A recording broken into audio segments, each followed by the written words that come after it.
Welcome into another episode of 360 Sports. The weekend is just about to be upon us, and we're here to discuss all what's going on in the sports world. I'm Owen Klein, your host. I'm joined alongside by Isabel Esposado, Isabel Negrini, and Owen Dashko. And this weekend on Saturday, the Los Angeles Dodgers defeated the Toronto Blue Jays in one of the best World Series of all time. The best-of-7 series featured several thrilling games, including the deciding Game 7 on Saturday, which went 11 innings. So, was this the greatest World Series of all time? I wouldn't say that. I can recall the 2016 World Series against the Cubs and the Indians, and then the 2014 World Series against the Royals and the Giants being extraordinary. But I'm going to remember this World Series vividly as I'm grown up and can have real memories of them. So MVP Yoshi Yamamoto, he went off in 3 games this series. Very impressive. 3 wins, 17 and 2 innings pitched, 15 strikeouts, 1.02 ERA. I mean, he was a monster on the mound for the Dodgers, and a lot of players in the lineup stepped up for them. Miguel Rojas, Will Smith, Andy Pages had a big catch in the Game 7 to bring it into extras. And this Dodgers team has a lot of championship DNA, and they showed it in Game 7. Do you think Yamamoto's performance is better than that of Mad Bum in that 2014 World Series? I wouldn't say so. Madison Bumgarner went off in 5 innings pitched when short rest in Game 7 to seal the deal in that World Series. Wow. I mean, but still, you have to agree. But still, I feel like Yamamoto's ability to go through games, he was warming up for Game 6, yet didn't go because the Blue Jays were able, the Dodgers were able to get that game and get it back to a Game 7. But you talk about the guys in the lineup. Miguel Rojas, the tying home run in the 9th. Will Smith, the go-ahead homer in the 11th. It's a big reason why these Dodgers have the championship DNA that you mentioned, Owen. And how can you stop these Dodgers? Isabel? I'm just going to get straight to the point. No, this is not the greatest World Series of all time. I can name 5 that are probably better, and on line 5. I will give Yamamoto credit. He definitely deserved that MVP. It's not like every day you see someone pitch 96 pitches and then come back the following and pitch 2 innings and basically win the game for the Dodgers, and also pitch a complete game in Game 2, which is rare now because the rules have made it harder for pitchers to pitch a complete game, and it's more of that traditional aspect you see in pitchers back then than now. And I want to be funny for a second and say that I think Will Smith is the golden boy when it comes to World Series, because apparently this is his 6th World Series win. He was with the Dodgers in 2020. 2021, it was the Atlanta Braves. The Atlanta Braves, Yes. Will Smith. And then it was the same Will Smith who was traded to the Astros. And then it was the Rangers. And then the next 2. And then the other Will Smith. Yeah, so maybe he's the golden boy. Maybe if he ever got on the free agency market, people would be like, yes, we need him. And another thing I'd like to bring up about Mad Bum, because you bring up the complete game that Yamamoto pitched in Game 2. He pitched another complete game in that NLCS, if I'm not mistaken. It was against the Brewers. And Mad Bum also pitched a complete game in the wild card game against the Pirates. So, Isabel, I want to get your opinion. Yes. Can the Dodgers be stopped? I don't think so, honestly. And it pains me to say that as a Phillies fan, but I think, they were just completely dominant this season. Their bullpen was just unheard of, led by MVP Yamamoto. I mean, they absolutely shut down every team, every best hitter in the league. They shut down Kyle Schwarber, that All-Star MVP. They just were very, very strong this year. And I think that's ultimately what led to the downfall of any other team that competed against them. I'm not sure anyone expected the Dodgers starting pitchers to perform as well as they did. I agree. Not just Yamamoto, but talking about Blake Snell, Shohei Ohtani, Tyler Glasnow. Yes. It was just an all-around great performance by that pitching staff. And some more history happened last night with Alex Ovechkin, 900th career goal. And do you think this changes the GOAT debate at all between him and Wayne Gretzky? No, Nope, no, absolutely absolutely not. I'm Wayne glad we Gretz- can all agree. Yeah. Wayne Gretzky has 936 points ahead of anyone else in NHL history. Now we can debate Sidney Crosby and Ovechkin because they were their rookie years were the same, Yes. and they've had similar careers. But Sidney Crosby, 3 Stanley Cups. Ovechkin 1. Ovechkin does have the goal record, but Sidney Crosby has more points than him in less games. So it's Crosby for me all the way. Ovechkin is nearing all-time top. You can talk about top 10, but I wouldn't say he's near the GOAT debate at all. Before I get into why Sidney Crosby is better, I do want to say that you could say that Alex Ovechkin is the greatest scorer of all time. He beat Wayne Gretzky's record already, and now he's at 9,000 goals, but he doesn't beat Wayne Gretzky as the greatest hockey player of all time. And going back to Wayne Gretzky's career, he was in that Oilers dynasty, which that whole 1980s action, everyone's in the Hall of Fame now or going to be in the Hall of Fame soon. And they had 4 two-peats back in 1984, 1987, 1984, 85, 87, 88, one more in 1990. That is 5 Stanley Cup championships under Wayne Gretzky. And I think this is the greatest dynasty of all time. You can argue, but it's a fact, honestly. And if you're going to compare that to one Stanley Cup with Ovechkin in the 25 years he's played with the Capitals, not the greatest hockey player of all time. But when we get to the question of can he beat Sidney Crosby's legacy, I don't think so. I've read this, and I think it summed it up perfectly what I was trying to say. Sidney Crosby's legacy is defined by his team's success, winning 3 Stanley Cups and 2 Olympic gold medals, while Alex Ovechkin's is centered on individual dominance, particularly as the greatest goal scorer of all time. Crosby is often seen more as a complete tactical player, whereas Ovechkin's career is defined by his exceptional physical play and goal-scoring prowess, leading him to win the most goal-scoring trophies in the league. And he's 40 years old. I give him props that he can still achieve such success, but Sidney Crosby has built, I feel like, more of a legacy in like the same timeline they came up together than Alex Ovechkin has. I would say, that's a very valid point. I still got to go with Gretzky. I think, the stats speak for themselves with over, close to 2,000 career assists. That just shows he's, an all-around kind of player. And he not only, helps himself and he gets those goals, but he's also, assisting his teammates and he looks out for them. So I think he's just a great overall player, but I know certainly a tough debate. And yeah, Alex is looking really good right now. So yeah, Gretzky, he's literally a 9-time Hart Trophy winner. That's the MVP and of the league. He did it 8 straight years. Incredible. Yeah. He was very consistent every season he's played, including when he even joined the Rangers. I think the biggest question is, will Gretzky buy Ovechkin that car? Remember when Ovechkin broke Gretzky's goal? I forgot about that. I mean, if Gretzky does give Ovechkin that card, then that car, at least I think there's is an argument for an obvious debate between Ovechkin and Gretzky as the GOAT. But No. We can't compare the two. Honestly, we can't. And you guys talk about Crosby. Ovechkin and Crosby, they're playing against each other for the 99th time tonight. So look out for that. But be exciting to watch for sure. Yeah. From the ice to the hardwood, Russell Westbrook dropped a triple-double last night, 23 points, 16 rebounds, and 10 assists as the Kings defeated the Warriors. Do you think Westbrook will be able to help the Kings make noise in the NBA this season?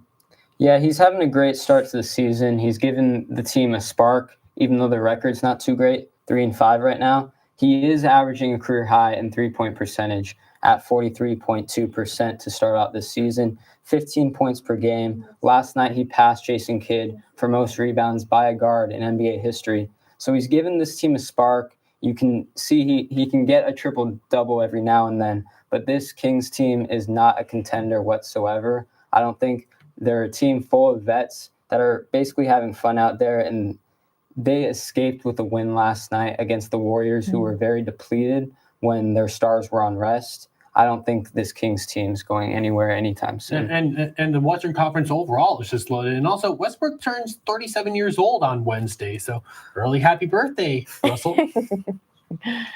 I mean, to be fair, he didn't play against Steph Curry, Draymond Green, and Jimmy Butler. So you can't really judge on how the turnout would be. That's your three best players on the Golden State Warriors, and then you have Russell Westbrook. The Kings, they're an average team. Like, I don't see the appeal about them. I don't see them going far. I mean, yes, Russell Westbrook has been good, but I don't think he's been better than Steph Curry, LeBron James. I don't think he's really made the top 10. He's probably going to retire soon. He's probably not going to be a top 10 best player of all time. I mean, he's a good player with no NBA championships. I think that's crazier. That's crazy to me. So anyone who's in that top 10 has at least, like, I don't know, like 5 NBA championships, maybe more than 3. But I'm not impressed. I'm not going to be impressed with, like, if the Kings are just going to be average, what's the point? It's not as important. Yeah. Isabel? I would agree with you. You know, there's 5 guys on that court and you're missing the majority of them, 3 of them. I think your star players, that's huge. That's the majority of your team. And the fact that, you know, the Warriors were missing all of them, Steph Curry, Jimmy Butler, you know, you're just not going to be as dominant. So, of course, he had a great game against, you know, pretty mediocre team. You have a lot of their backups. So I definitely agree, you know, props to him for getting all those great stats. But I don't know. I just don't see any crazy season for the Kings this year. Mm-hmm. So I'd like to go back upstairs and to the front office where MLB free agency will officially be underway today. It got started at 5 p.m. and with some players such as Cody Bellinger, Pete Alonso, Kyle Schwarber hitting the market.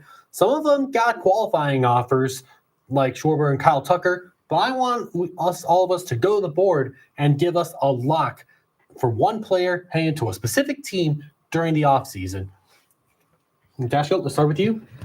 Well, I got one. Mine is one of the names you mentioned. I got Kyle Tucker. He would be a perfect fit on the Giants. This team needs consistency hitting-wise in the lineup, and Kyle Tucker at right field would be a great addition for San Francisco. They have a rookie manager, Tony Vitello, in his first year next season, and he'll need a veteran leader like Kyle Tucker to step in and be a spark for this team. You added Willy Adames last offseason. You added Rafael Devers in before the trade deadline this past season, adding a guy like Kyle Tucker to improve this roster in an NL West that is led by the Dodgers, who just went back-to-back. It's much needed ammo to be a contender in the NL for the Giants. Wow, I'm very surprised you chose Tucker because you saw what the Devers trade. Oracle Park is one of the least forgiving ballparks for left-handed hitters for home runs. So it just doesn't make as much sense as some people think it may, Owen. Well, yeah, he was top 10 in on-base percentage, so he can get on base at a consistent level. And that's what you want in a ballpark if you're a left-handed hitter. Don't forget his defense too. He's out of this world. Mm-hmm. I just think though he wants $300 million. Absolutely, he deserves it. He is amazing on both sides. Very, what's the word, like high demand.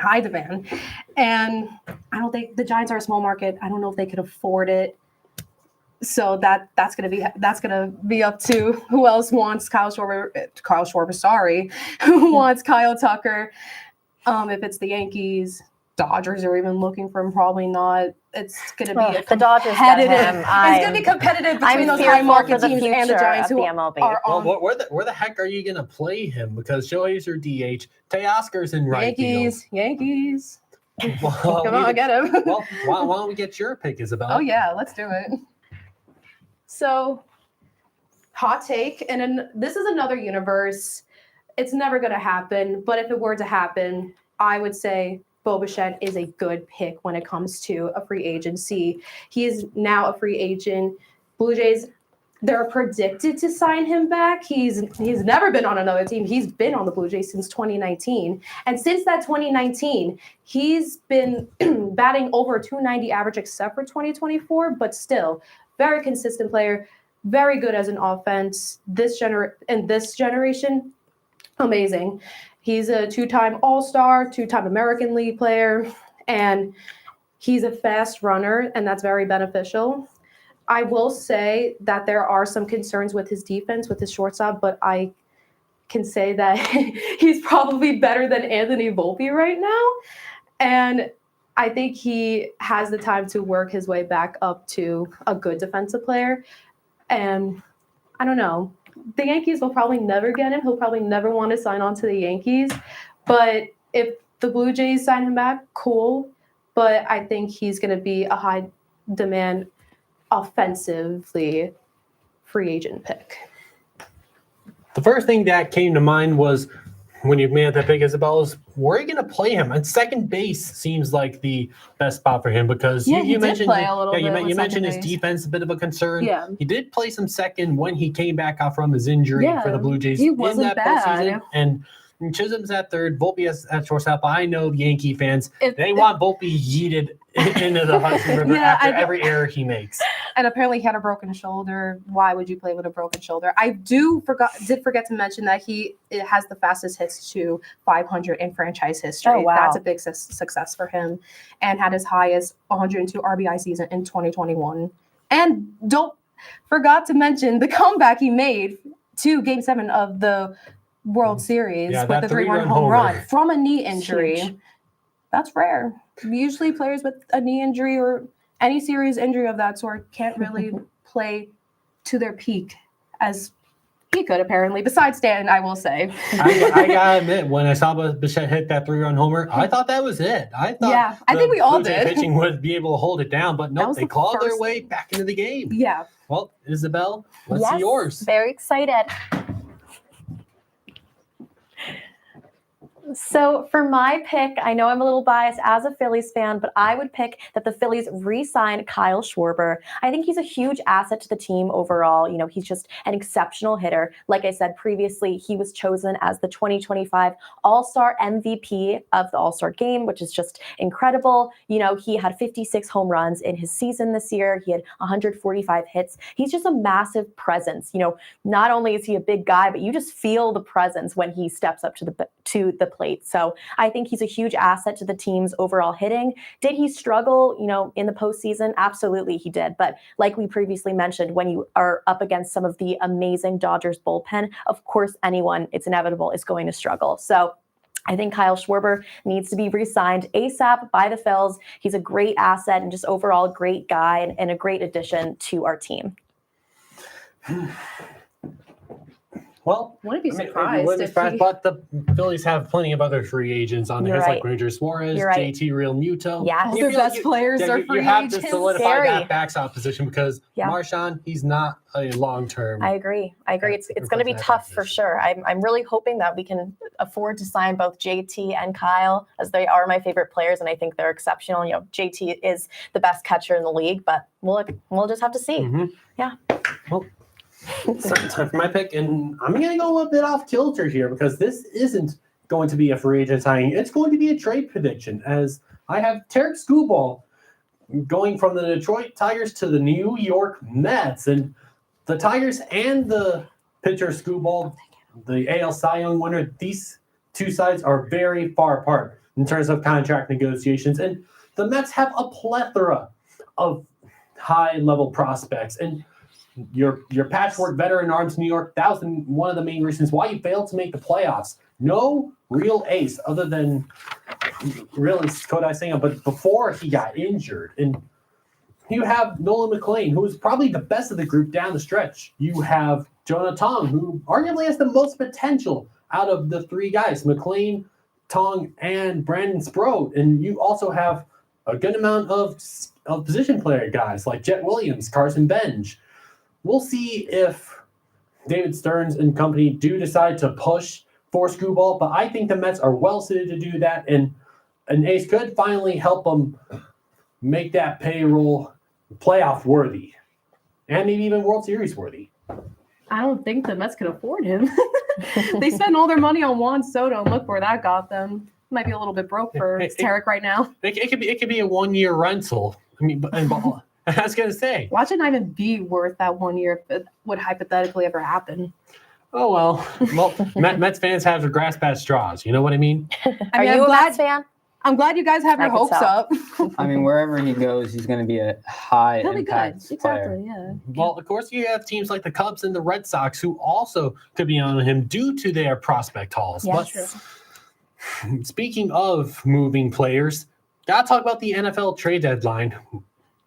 This one, I was surprised at how many blockbuster deals that there were. I'm surprised. I bet you guys and girls are too. And Oh, absolutely. we have to start with the trade with the New York Jets. They made two of them. The first, cornerback Sauce Gardner to the Colts for 2 first-round picks, most notably. Yeah, it's Wow. a hefty price for the Colts, but they're looking to win now. They're 7-2. They don't want that loss to the Steelers to haunt them in the long run. They're adding a high impact player who's been graded one of the best corners in the league the past few seasons. And the Colts, they struggled with their secondary to start off this season. That's their biggest weakness on the defensive side. And adding a guy like Sauce is a big upgrade.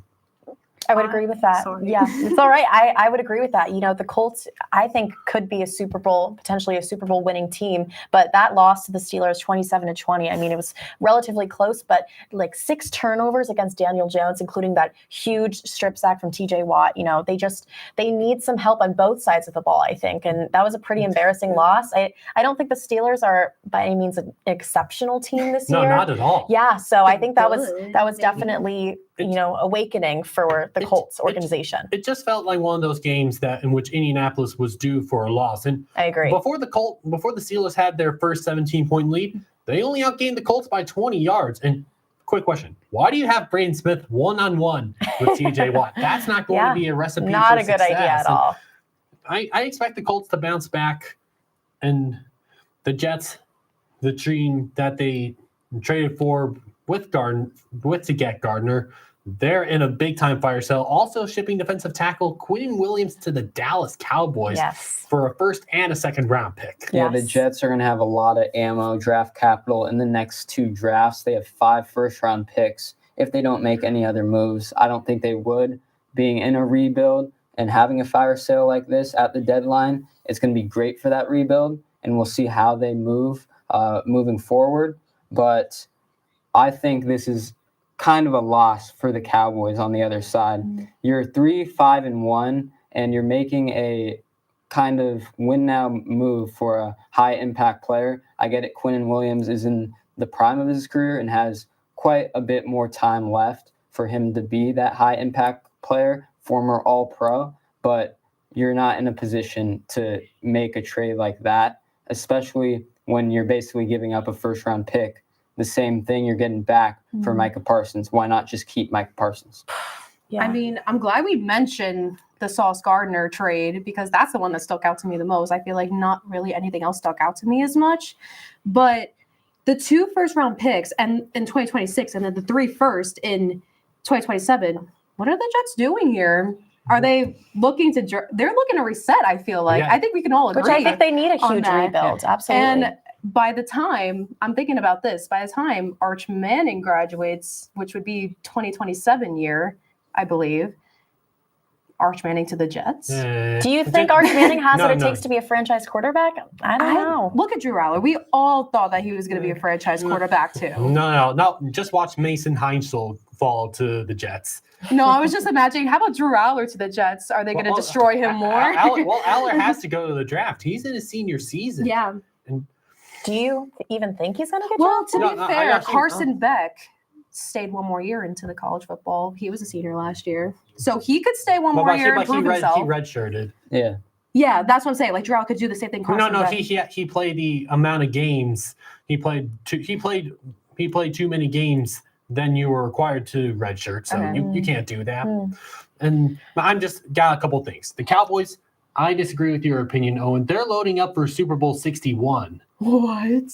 I'm actually a Dallas fan, and I would agree with that. You know, there's no excuse and no reason why we should be losing this many games when our offense is looking the way it is. Dak is putting up a historic number of yards this year. He's looking great, which is very contrasting to past years, I will say. But our defense is just struggling, and we need someone like Quinnen Williams to just absolutely be a monster I feel on the like field. they've become so predictable now. Yeah.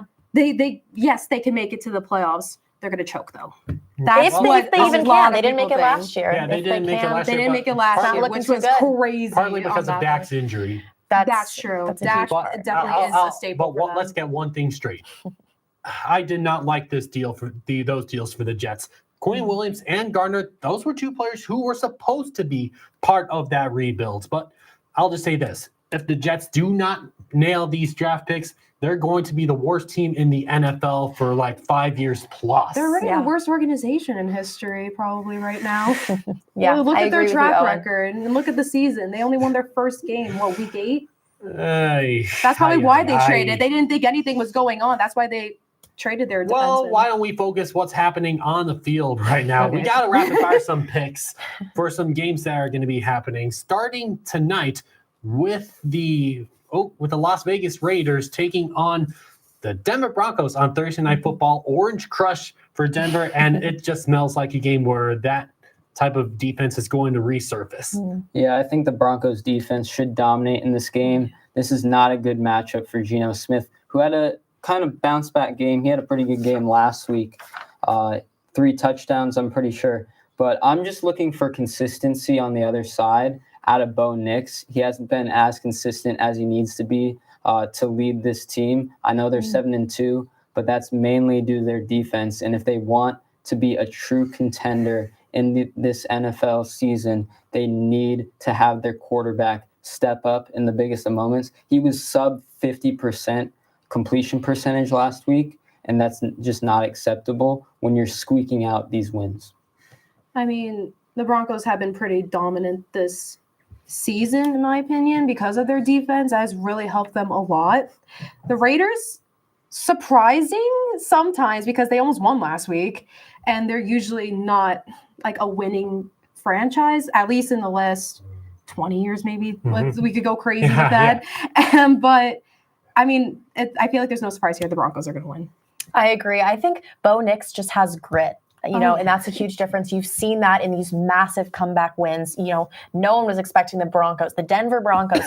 Who's heard of them in a long time? Russell Wilson. To beat Super Bowl winning team, the Philadelphia Eagles, and they came back and they won that game. You've seen that throughout the season. I think Bo Nix has what it takes as a leader, as a quarterback. I might actually disagree with you, Owen. I think, obviously his consistency has been struggling, but I think this will be a really good test for him, and I think he'll be very successful tonight. Look what Bo Nix did to the Giants. That Well, hurt. well, I'll just say this. If this Raiders offensive line, if you take away Colton Miller, it might be the worst offensive line in the history of the NFL. So Smith's going to be pummeled back there in the pocket. The Raiders may even be shut out if the Broncos can keep Brock Bowers in check and maybe Ashton Genty. But I was going to say, but Ashton Genty probably watch out for in also, case. I got one more thing to say. The Broncos, they may not take this game very seriously because they have the Chiefs next week. That's the only concern that I have with this team.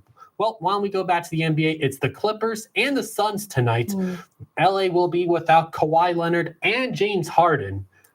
I think that's going to be big. I got the Suns in this one. Devin Booker is healthy. He's having a career start, 31 points, 7 assists, career percentage splits from the field. And the Suns are 3-1 at home, and I think it continues with a depleted Clippers team.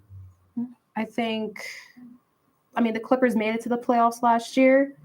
I'm not a fan of them, obviously, but I feel like they can go hard and stun the Suns. They're pretty much at the same record overall right now, but I don't know. This one's really hard. I feel like the Suns might take it, but I think it'll be a close game. Don't sweat it, Isabel. Isabel? I agree, Owen. I think Devin Booker just being healthy, for the first time in forever, it feels like that's huge. You have your star player, and I think he's going to carry them to a win over the Clippers. Yep. And on hockey, the NHL, it's a matchup at the top of the Eastern Conference with the Canadiens and the Devils.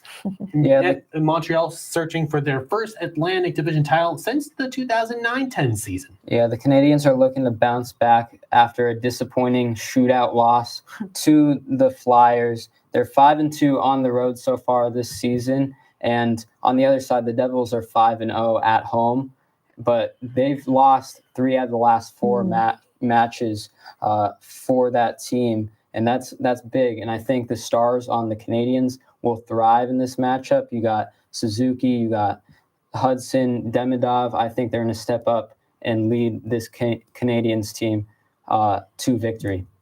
I mean, this one was a tough one too, because given their track record, they've never been like the greatest in the last maybe 10 years. But I think on the track record right now, the Devils are this season. They could take this. The Canadians don't really stick out to me as much. I mean, I hate saying it. The Devils could win. I'm a Rangers fan. There's a bias. Oh, I hate the Devils. But I think they've been getting better the last couple of years. And they've been, I think, in the last couple of years have been going through seasons where they get more wins early on and then lose a little bit in the middle and then maybe bring it up a little bit back in the end.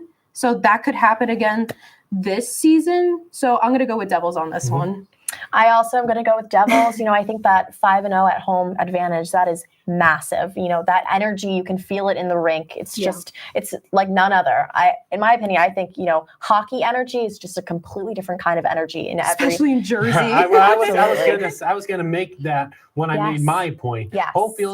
Home ice advantage. That is so massive in hockey. And it's going to be a big weekend for sports. So stay tuned for all your favorite matchups and stay tuned for another week of 360 Sports next week. For Isabella Sposato, Isabel Negrini, and Owen Dashko, I'm Owen Klein. Thank you for everyone who makes this show possible here at 360 Sports. And thank you, most importantly, for tuning in. And we will see you next week.